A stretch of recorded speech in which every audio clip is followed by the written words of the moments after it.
to have our special guest. I'll have you introduce yourself real quick, just uh, so we know. In case you don't know me, I'm Krista.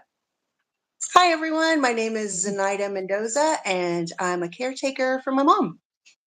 Perfect, perfect. And she also attended our previous workshop. So not only are we going to hear your experience about uh, caregiving for your mom, some of the early stages. I know that's a really popular topic, especially for those who are in kind of the, oh, suspecting their person has dementia stage type stuff, or even for folks who are a little bit further into the process. It's good for folks to get a sense.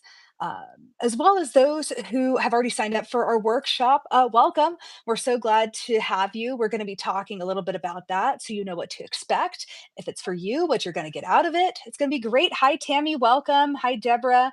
Good evening. Ramona. Welcome. Okay. So we'll just hop right on in just so we can get to know you a little bit better. So, before you found our workshop, found our group, like how did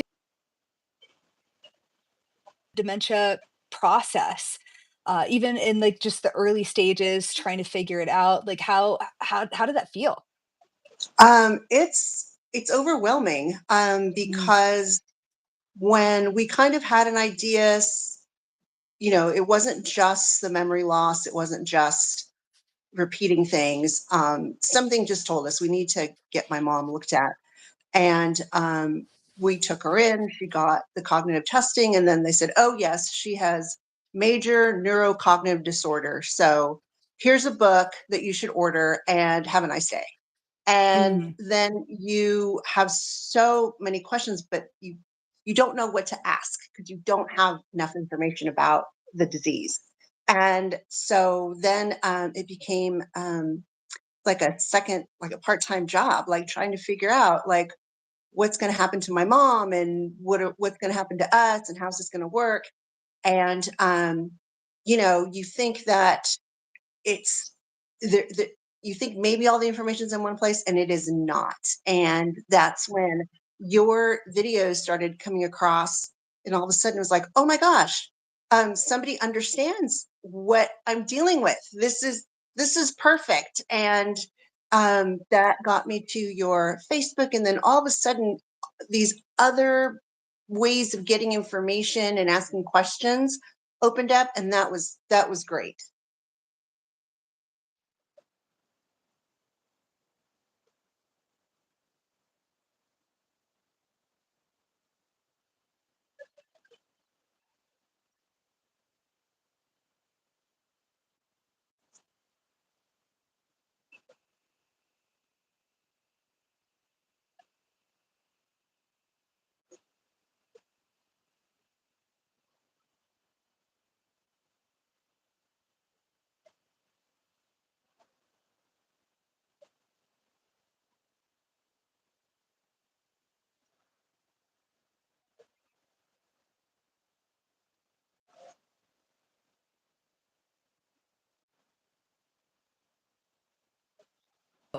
it's saying I'm not hearing anything. That's really weird. Oh, I can hear you. Okay. Okay, you can hear me? Okay, Yeah, perfect. Okay. Okay. Huh. It's saying I can't hear you. Let's see. I can hear. Okay. Can you guys hear me okay? Let me know. Oh, I perfect. definitely Perfect. you're coming in Yay. very clear. Yay. Yay, yay. Okay. Good, good, good. Okay. Um alrighty. So, back to what we were doing. Uh yeah, so okay. So it felt really overwhelming. It felt like you were by yourself. It just felt really hard to try. This thing happens to your mom, you're trying to figure it out by yourself, and then you find this workshop that we hosted And this last time.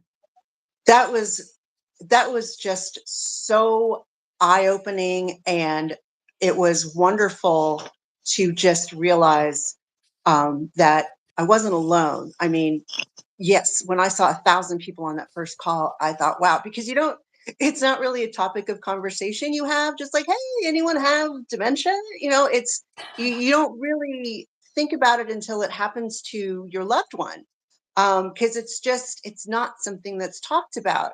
And so doing that workshop, I felt just gave me so much practical knowledge, and listening to stories with other people and what they're going through, it just really had an impact on me. And I mean, I signed up for your website, like, I mean, for your Facebook, like that day. It's like, okay, I found, here is a place I can go to.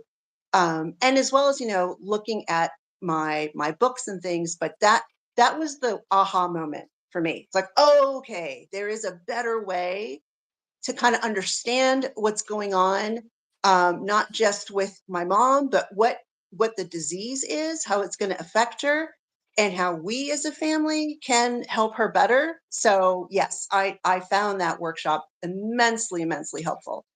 Awesome. Yeah, and just to give you guys a sense of what she's talking about too, the stuff how I host workshops is similar to do follow me on social media, like on YouTube, on Facebook. Uh, I don't do lecture style stuff. Like I don't do talking head stuff. So I don't know about you guys. So many of us are so tired of going after website and just feeling like you're getting info dumped, but no one's actually like showing you what to do. Like no one's like actually like demonstrating like what does it look like to be in like to try to get somebody to calm down. Like what does it look like for for someone when they're asked to go home to redirect them. Like what does that mean? So that's definitely what our workshop gets into. So yeah, that's definitely the benefits of the workshop, but I'm curious too, going back to your journey a little bit, and maybe you guys let me know in chat if you guys can relate to this. What were some of the signs that you saw with your mom where you're just like, that's a little Well, suspicious. I think something's happening here. it was definitely, everyone says like, oh, you get old and you might forget where you put your keys. But when my mom was re-asking a question that she had just asked maybe 10 minutes ago, and then she would ask it again. We thought, all right, that's kind of odd. And then she was asking me if I knew if anyone that was coming in the house because she felt her things were being stolen. And so we set up cameras. And when showing her that there was nothing on the camera, like she couldn't accept that, that's what I Mm, thought, all right, her logic, any logic would show her like there's no one on the camera, no one's coming in. But she was like, no, no, no, no, there's somebody coming in. So that's when we said, okay, this isn't just memory loss. This isn't just my mom misplacing something and wanting to just blame whatever. There's something more going on. yeah. And that's so important to know too, is that it doesn't always look like memory loss. It could be them just holding on to a false belief. It could be them being impulsive, overspending. Like those early signs can be really, really diverse. So it's good that we all come together and we share our stories of what it looked like for us. So that And maybe if we're further along, we don't feel alone. Or even if we're just yeah, beginning, we have an idea. and it's also important to ask family members, like, "Hey, has mom, repeated stuff with you, or has she asked you if things are going missing?" So that now you're getting a bigger picture. Like it's not just me. Maybe she's just saying it because I'm her daughter. But you start connecting the dots, and it was like, "Yeah, she is doing that," or "I do recall that." And it's also important to really keep everyone on the same page as to what's going on. There's no point in trying to hide a diagnosis. Like everyone needs to know what's going on in the family. Mm, yeah. Let's see. I see in chat, Yolanda says less chit chat. Let me know, Yolanda, what you mean by that. I'm curious what that means. And I see Pamela's asking, why is it so hard to get a diagnosis? So I'll ask you, Zendaya, what does your mom have a diagnosis? And if so, like, what was that? What did that process look like for you? So I took my mom to the doctor, and I asked her, I want to go in with you because when my mom would see her doctor, she would say, everything's fine. I feel great. Everything's fine. So I'm like, Mom, I really need to go in with you. And so I explained to the doctor, hey, these things are going on. And so that prompted her doctor to give her three quick little questions that she asked my mom. She asked my mom, remember these three things. And then she went on to something else. And then when she came back to ask my mom couldn't remember those three things. She couldn't draw a clock, and this was all startling to me because this is something very clear that I'm watching my mom who cannot draw a clock. So based on that, her doctor ordered a full cognitive test, which takes a few hours. And when she got through that, they said, "Oh, major neurocognitive disorder," which I didn't know that kind of means the new term for dementia. I guess I had to look it up. I'm like, what does this mean? So that was in 2023, and then after her fall, when she really started like going downhill, we saw her doctor again, and they said based on her symptoms, she had Alzheimer's. Mm. Yeah, and I've seen some people in chat asking, why is it so hard to get a diagnosis? And the reason is A, there are a bunch of different kinds of dementia out there. Uh, the most popular I don't know why I'm saying popular. The most common type of dementia out there is Alzheimer's. 60 to 80% of anybody who has dementia has Alzheimer's. That's why you hear about it the most. That's why it feels like kind of the default dementia. However, there are other dementias. There's Lewy body dementia, there's frontotemporal dementia, there's vascular dementia, there's mixed dementia, there's multiple dementias happening at once. So that's why it can be tricky because a lot of the neurologists or doctors that are doing the diagnosis are waiting for like a certain amount of time to go by to see if there's decline. So an early diagnosis could be cognitive impairment, but as you move along over time, that's when they get a better picture. Now, though, for Alzheimer's, for example, they have a blood test that can help with diagnosis.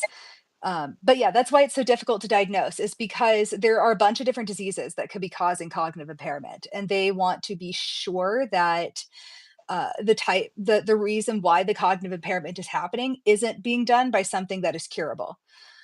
Like thyroid issues, for example, in an elderly person can cause delirium. Infection can cause delirium, or like temporary like symptoms of dementia is what delirium means for anybody who doesn't know. So, anyways, that is a quick cliff notes as to why it is so hard to get dementia diagnosed, and why sometimes it can take a while for them to pin down like the specific kind of dementia.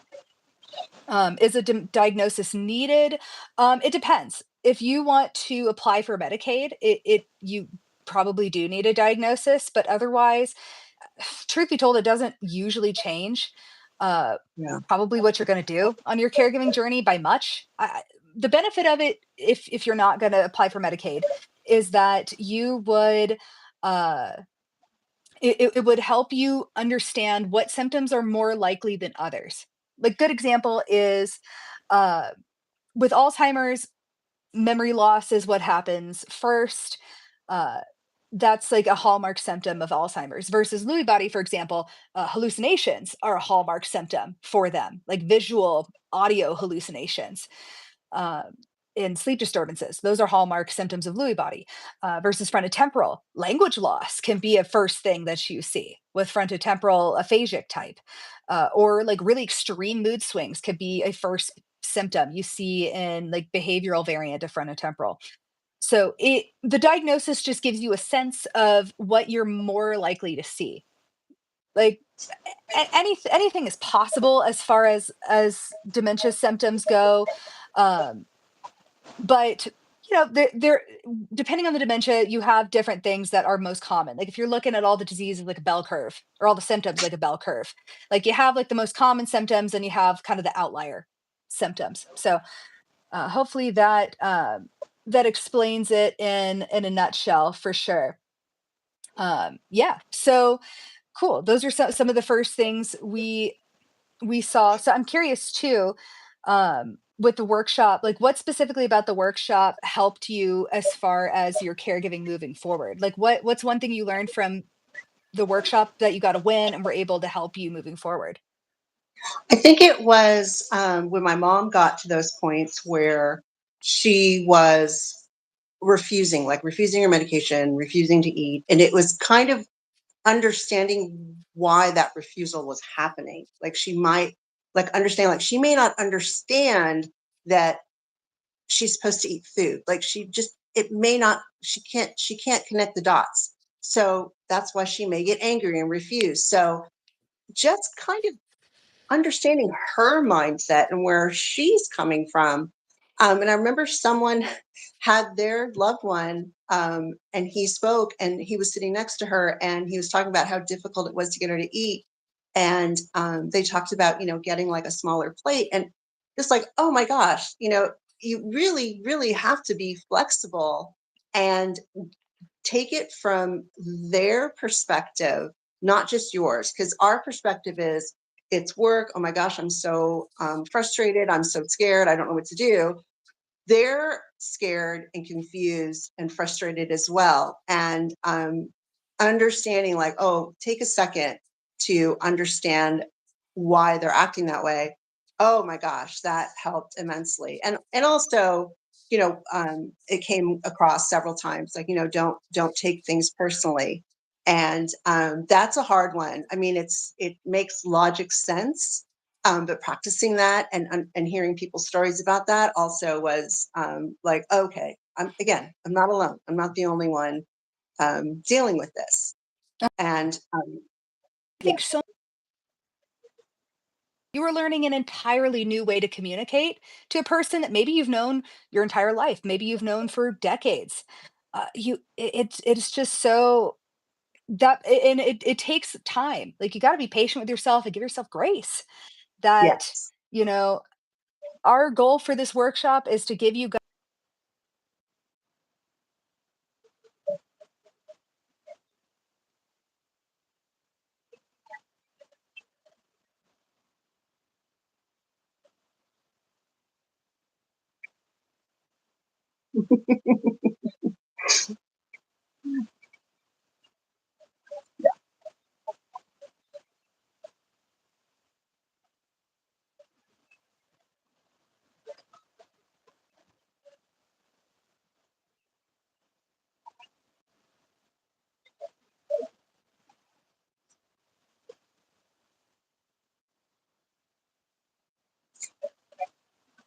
We can hear you though. You sound great.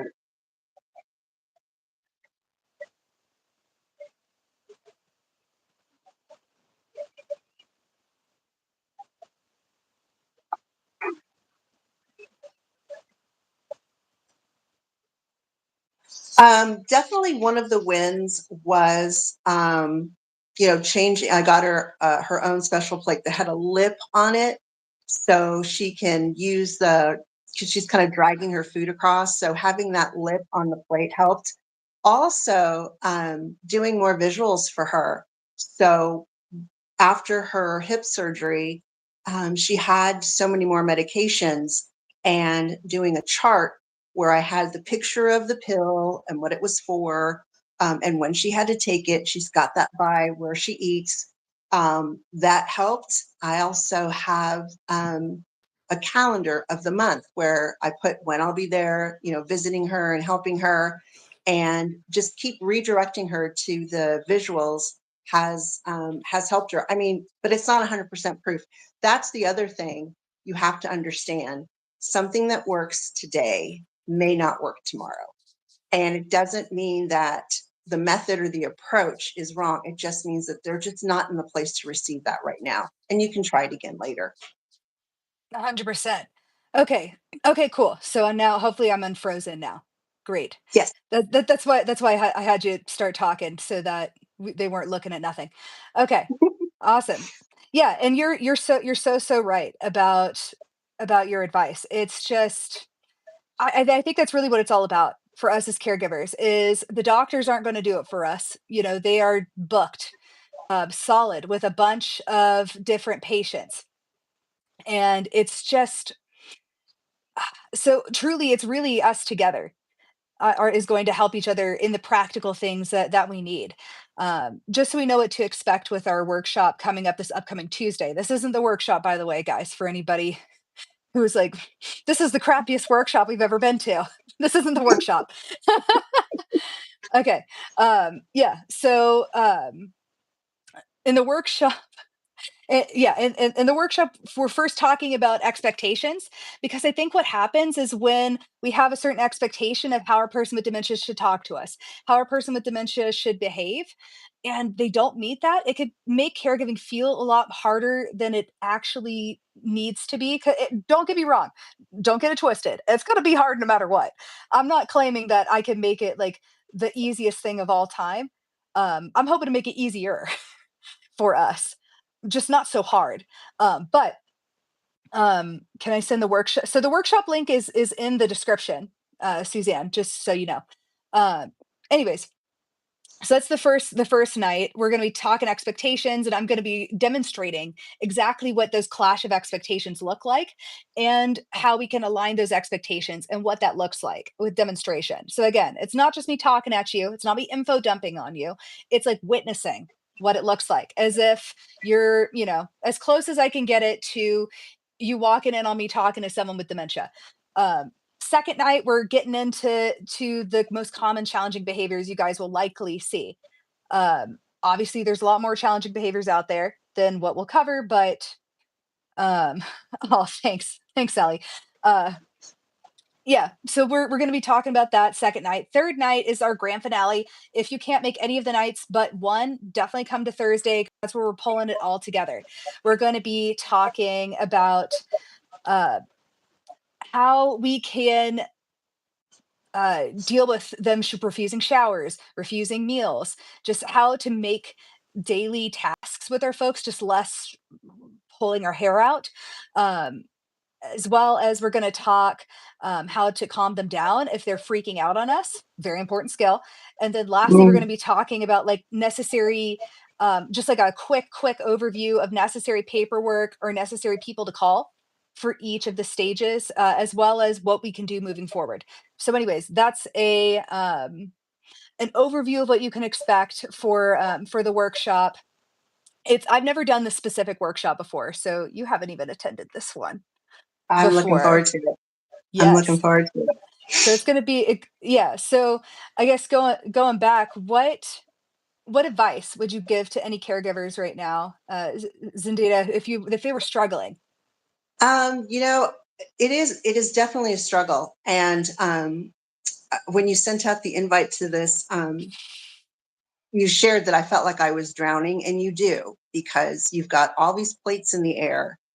And besides looking at talking to people, opening up to people, talking to people, looking at different resources, I think getting a support group, and a support group can be the Facebook that you run, because everyone there is asking questions, posting advice, putting experiences, and just going on there. I go on there daily, and sometimes just giving someone else a thumbs up can really help them, sending them a heart. I posted a question and so many people took the time to answer. Really, it isn't just about taking care of your loved one. You also have to be able to take care of yourself, and you have to Mm, feel like you've got support, whether it be virtual, whether it be family, whether it be friends. I would say get a support system going, because you're going to need it, because there are going to be days that you just feel like the weight of the world is on your shoulders, and you don't feel like you're doing the right thing. And let me tell you, you're probably everyone is doing their best, and so get some support. yeah, yeah, that's great advice for sure. Yeah, don't sleep on the caregiver community. And actually, what's awesome about our workshop too is I provide a workshop caregiver community on Facebook. So if you haven't already, um, and I'll add it to the description as well. But if you've already joined our workshop, you can look through your email. And we have the workshop Facebook group to join, so you can already start to get to know people and start interacting. Uh, Sharing some roadblocks you got into, share your wins as the workshop goes through. Man, just it's going to be awesome. I'm so excited. I love doing this. I look forward to this. I only do this like one or two times a year, so I look forward to this. Um, yeah, so it's gonna be awesome. You guys definitely join. Um, yeah, I see some folks sharing some Facebook groups. Oh, awesome. Okay, yeah, yeah. So I guess I'm curious too, what challenging behaviors are you facing right now with mom? So, as I mentioned, she had a fall, which where she had to have hip replacement surgery. Ugh, So she went from what I considered to be like early middle to now she is deep in the middle. So now, we have to help her bathe. We have to, she needs a walker. So she's no longer able to, make her own food. So she fortunately still knows when she needs to go to the restroom. But it really is the changes that have happened to her, needing a walker, needing to take all this new medication. So it's just the resistance right now. She doesn't understand why she has to get up and walk. She doesn't understand why she needs to get dressed. Why can't she stay in her pajamas for 3 days? And again, trying different approaches. But I think for her, the accident and the surgery just traumatized her, and she's trying to understand, why is everything changing? Why can't I just do what I want? And it's working with all of that. So yeah, she is in her no phase. I don't know if it's a phase, I don't know if it's just a time thing, but she's definitely in a no phase right now. yeah. Yeah. So I'll tell you guys this and I'll answer a few of the questions in chat because I see them coming in. If you guys have any other questions too, feel free to ask it here. Like I said, it's going to be a much easier to get your questions answered here. And also just to understand about the questions and the interactness about the workshop as well. So days like 1 and 2 are 1 hour each. And then day 3 is an hour and a half because that's when I'm going to answer questions is on day 3. So yeah, that, hopefully answers that question as well, yeah, yeah, we'd love to have you then. Okay, anyways, man, I lost my train of thought. Uh, but yeah, oh yeah, you're so right, Rita. Anesthesia will make Yeah. things more challenging. How many stages are there? Yeah, that's a great question because I'm going to touch on the stages briefly, like defining the stages briefly in the workshop, but I'm not going to spend a ton of time on it. So when people talk about stages on the internet, just in general, what they're usually referring to is the global deterioration scale. So stages 1 through 7. I don't love it, mostly because like stages 1 through 3, like people who aren't the person with dementia can't even really tell that they have dementia in Yeah. the first place. Like stage 1 is like, inflammation is building in the body. They don't have symptoms yet. Second stage is like only the person with dementia knows, but it's so subtle that no one else can tell. And then the third is like finally people are like around them is starting to see things are up. It's really more in stages like 4, 5, 6, 7 that it really starts to get more obvious. So uh yeah, usually when I'm talking about stages, I talk early, middle, late. So, and I really define that too by their ability level. Like, how independent can they be? Are they mostly independent, half and half, or not at all? Like, that's really how you tell the difference between the stages. Um, so, anyways, if that hopefully that answers questions when you hear people say, "My mom's a stage 5," or "My person's a stage 3." Like, that's what they're referring to is the global deterioration scale. Um, Let's see. How do I deal with profanity, cursing, and physical abuse by the person with dementia? Yeah. So first off, I want to say that them being a danger to themselves or others is a very rare symptom of dementia. It can happen. I worked in geri psych, so I did see it quite a bit. But in like the bell curve of like the symptoms you could get, that's a little bit more rare that they're like a danger to themselves or others. Although them being cursing more, uh yelling more, like, that can happen a little bit more commonly, like them getting really worked up and agitated, that could be more common for sure. But how I would deal with that and maybe I could ask you too, Zendata, how you would deal with that as well. Um, I mean, Well, what's I oh, sorry, I go ahead. think definitely talk to your doctor. When my mom was in the hospital, she was incredibly agitated, more so than I'd ever seen, and that's why they had to give her morphine because she wouldn't stay still for the X-rays to find out she needed a hip replacement. And then during the hospital stay, they said, we're going to start your mom on Seroquel, which is going to help her with her combativeness and just kind of calm her down. And I never wanted to try any of those because the side effects are always so like heart attack, stroke. But you come to a point where you have to decide with your loved one and your family, like you have to weigh the options. And my mom was in such distress when she was in the hospital, like the Seroquel just got her to a place where she could just at least, calm down. And again, after she got out of the hospital, we talked to her doctor again, and again, she went from early middle to late middle with the trauma of all of this, and we've kept her on their Seroquel, and it's not an easy choice. Me personally, my mom's already on enough medication. I didn't want to add another pill, but I feel like in the big picture of things, it was the right decision for us. But everyone has to kind of come to that decision with their doctor and their loved one. For sure.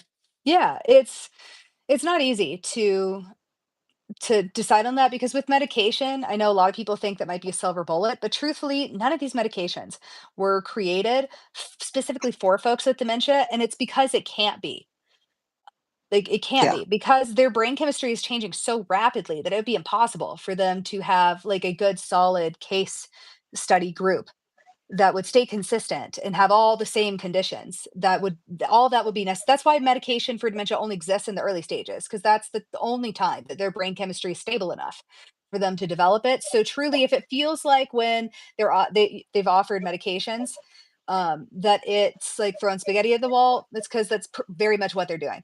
um, and I know this from interviewing doctors and nurse practitioners and people who make it a career uh, to prescribe these medications. So, what I would do first to handle like aggression or agitation or things like that is it depends on how intense the level is. And we're going to go over this too in day 3 of the workshop as well. But if they are screaming, cursing, yelling, I don't say a word. Sometimes my presence is triggering to them and I just have to leave the room and give and not be within striking distance from them until they calm down.